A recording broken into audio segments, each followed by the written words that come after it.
Bienvenue dans cette vidéo sur les sources de lumière et la loi de Vienne. Les sources de lumière, la lumière produite par une source peut être analysée par un réseau ou par un prisme. Voici l'exemple d'une lumière blanche décomposée par un réseau, puis décomposée par un prisme. Si la lumière ne peut pas être décomposée, elle est monochromatique, elle correspond à une seule radiation, ce qui est le cas par exemple d'un laser. Si la lumière peut être décomposée, elle est polychromatique, elle correspond à un ensemble de plusieurs radiations, comme dans le cas ici présent des lampes spectrales, ou à une infinité de radiations comme le spectre de la lumière blanche précédent. La lumière fait partie des ondes électromagnétiques, sa vitesse de propagation dans le vide est de 3,00 fois 10 puissance 8 mètres par seconde. Chaque radiation peut être caractérisée par sa longueur d'onde dans le vide notée lambda. L'unité de longueur d'onde dans le système international est le mètre. L'œil humain est un récepteur qui n'est sensible qu'à des radiations dont la longueur d'onde dans le vide est comprise entre 400 nanomètres et 750 nanomètres.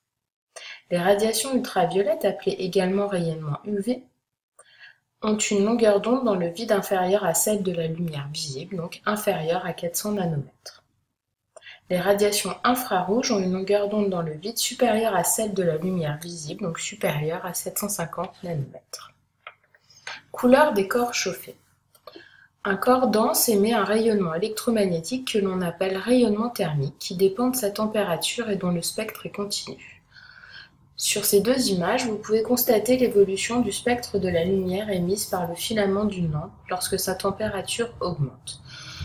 On constate que lorsque la température augmente, le spectre s'enrichit progressivement vers le violet et la couleur perçue passe du rouge sombre au blanc.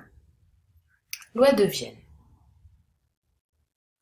Wilhelm Wien était un physicien allemand. Il a reçu le prix Nobel de physique de 1911 pour ses découvertes sur les lois du rayonnement de la chaleur.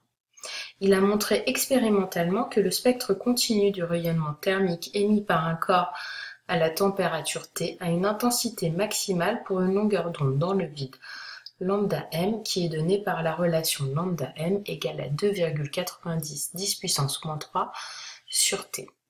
Lambda m correspond à la longueur d'onde en mètres et T la température en Kelvin.